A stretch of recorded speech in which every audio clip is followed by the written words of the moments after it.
And once again, we are back for yet another campaign diary. When last we left our heroes, in the end of last session, they had gone to the village after returning to home territory.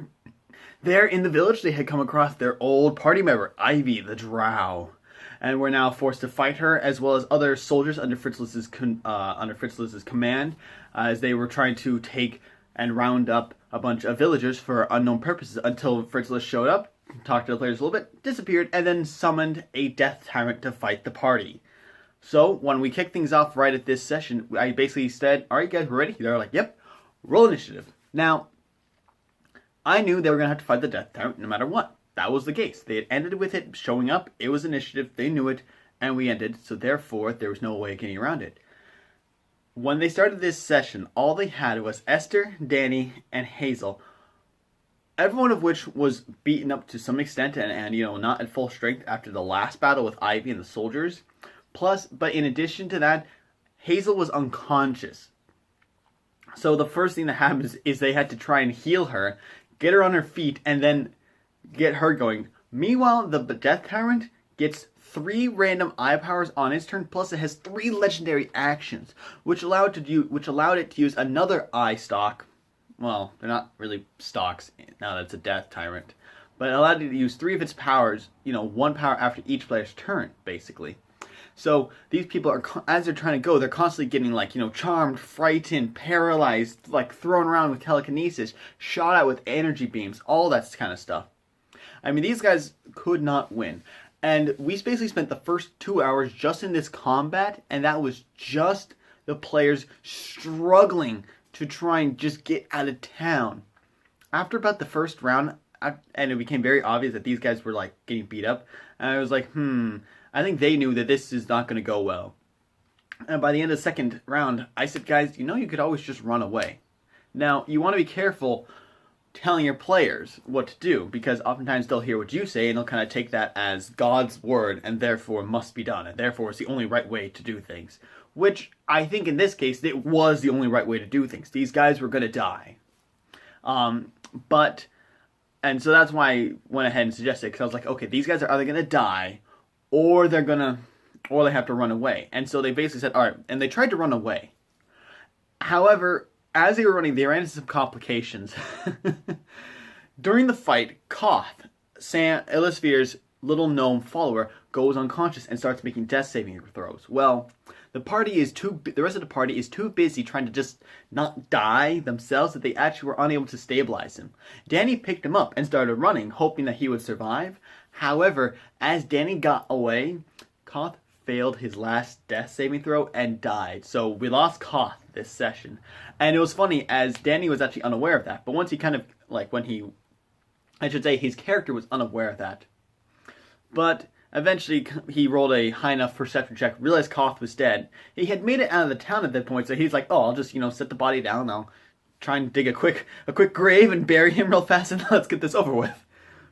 Meanwhile, Esther and Hazel, now calling herself Elias, were struggling to get out of town. The hard part was the Death Tyrant had managed to charm and frighten Esther, and then also managed to paralyze her. Meanwhile, Hazel also got paralyzed and then got thrown up into the air with telekinesis, followed by Esther shortly after. Now, part of the issue was the fact that things just were not going well, as all of the Death Tyrant's abilities, all his eye stocks, are all basically saves. She'll make a Constitution saving throw, a Strength save, a Dexterity save, etc., etc., depending on the various beams. And so the players had to roll, and the DC is pretty high. In a book it said 17. However, I set it down to 15, and here's why. For the majority of the battle, the players could not roll above a 10. I think I saw 120, and I saw an 11, both of which I believe came from Danny, and the rest of the time, people were basically constantly dying. I mean, it was really rough, so I actually dropped the DC a couple points. That way I figured, okay, these guys are just rolling basically a bunch of 4s, 6s, and 9s, so I'll drop it a couple times. That way, on a 9, or something kind of around the higher end, they can escape, and they can beat some of these saves, but it's still really rough for them. However, Esther was fortunate, as she was able to break free of her telekinesis, and thus I ruled everything else is kind of done, and she was able to drop and run away. Now, we had this all mapped out on the board, the whole village and stuff, so I ruled that, hey, as the Death Tyrant only can actually move 20 feet around, I ruled that, if you can get off the map on the board that we are using, you've run away. Especially as these people are sprinting most of the time. You move 120, you move something like 60 feet, in a round. I said, it's fine, you can run away. And it gave the players, I think, a nice good objective kind of, this is where we have succeeded, this is where we can run away. And I felt that was good. It gave them a sense of, here's the goal, let's do it. However, poor Hazel, Elias, was now on her own. The Death Tyrant tried to interrogate her a little bit. Death Tyrant don't actually know common, but I just gave it common because I felt that would make it better. I allowed it kind of, trying to figure out, where is the rest of your party going? And of course, Hazel doesn't really know. The party is just booking it. So she honestly says, I don't know. And the Death Tyrant says, well, if you are no use to me alive, then perhaps you will be of use to me dead. Now, Death Tyrants have this ability with their eye. It has, with its central eye. And what it is there's a cone that comes from its eye, and anything that dies within that cone instantly dies and then gets resurrected as a zombie under the Death Tyrant's control. So what it started doing is it started to try and kill Hazel. However, its eye stalks are random. There's a list of 10 of them, and I roll a d10 for each one, and so it's a random effect. So what happened was, Hazel, at 2 HP at this point, is paralyzed. She gets put to sleep. And then the Death Tyrant tries to zap her. It has 3 different, eye stalks that actually do damage. The rest are all different abilities like Charm, Frightening, etc. So it tried to kill her with one of its beams. However, what it got was instead petrification. So Hazel starts turning to stone. And I ruled, if you turn into stone before this thing can kill you, you don't die, it doesn't get its zombie. So, as it's trying to, zap her with stuff like, its beams, at one point, I got a damage beam, and she rolled, and she goes unconscious. And at this point, it became just a matter of, can she beat her saves? Because I said, okay, you stuff like, strength and dexterity, you instantly fail. But other ones, you don't instantly fail them. So for stuff like your petrification, which I rule is a Constitution save. And the way I did it is I kind of like a death saving throw. There's 3 shots. If you fail your first save against petrification, you get kind of slow. You're getting kind of slowed up, and you get kind of hard to move. The second one, parts of your body kind of start to stone, like your arms or your hands or shoulders like that might turn to stone. And if you fail the third save, you turn instantly to stone.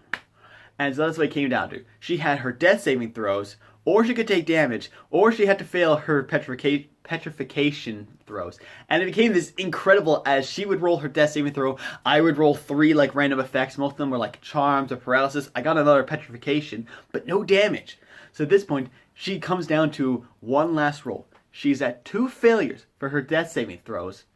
And we basically ruled that, okay, if you fail your death saving throw, you die, you come back as a zombie. If you succeed, you then must you'll then have to take your petrification save. And after which, the creature, the Death Tyrant will probably take you. So she fails her death saving throw. She succeeds on a death saving throw. So she's not stable, but she's now about to roll her petrification. I got the wrong, so you're going to have to edit this. It comes down to one last roll. She's about to roll her petrification roll.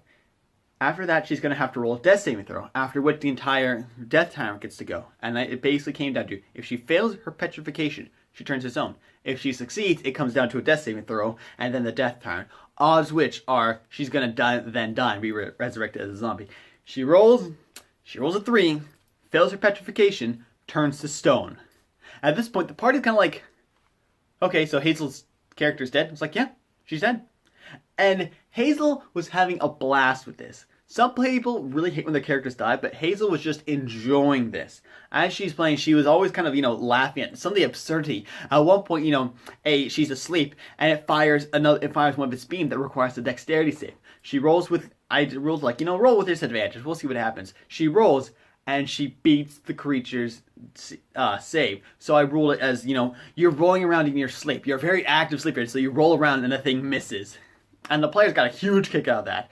for being basically a hopeless cause, this was actually a very amusing and very fun encounter, and it turned out very well, which I was quite pleased to see. So at this point, I cut back to Esther and Danny, who are still alive. They buried Koth, and now they're like, okay, we're gonna wait a couple hours, and then we're gonna go back to the village. Danny rolls a perception check as they're heading back, and he sees everything. I said, you can see Hazel's petrified body. The Death Tyrant is nowhere to be seen, and I explained kind of everything, and they're like, all right. Well, what they managed to do is they managed to find a cart and a horse kind of in the village. They managed to use it, lift Hazel's body into it, and they figured, let's go to Uvrengard now. That would be a good place, kind of a good place to go use as a base of operations as we prep for the final battle.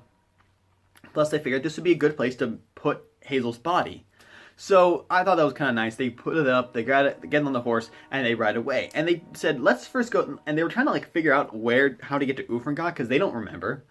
In real life, it's been almost a year and a half since they've been to Uvrengard, and in the game time, it's still also been a couple months. So I said, hey, and I had them roll history checks, and they didn't remember.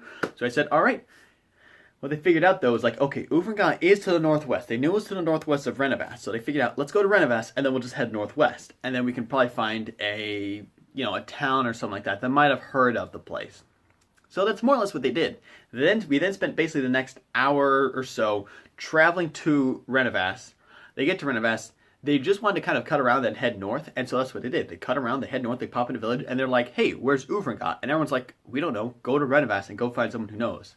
So then it took about another 20 minutes of Esther and Danny reluctantly going into Renavas. And this wasn't me. This was more of, hey, they failed their history checks. They don't remember this is what they would have to do. They would have to probably go to somebody in Renavas who would know. They went in, found a library, talked to some people, figured out where it was, and were able to, from that point, basically continue onwards. And I had them rolling, lots of random encounters, and I had them run into, townsfolk, soldiers. I didn't want to throw them any combat at them because I think they were kind of sick of fighting.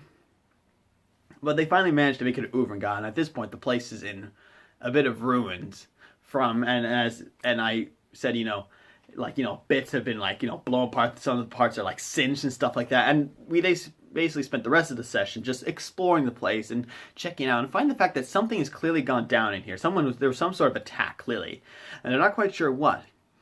But they managed to get Hazel's body into the ground, so they left it there, it's literally on the ground, as a statue in the front yard now.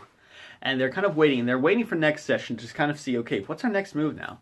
And I'm interested to see what the next move is. They've didn't pick up on some things when they were while in Uvrengard, so I'm excited to see if they pick them up here next session.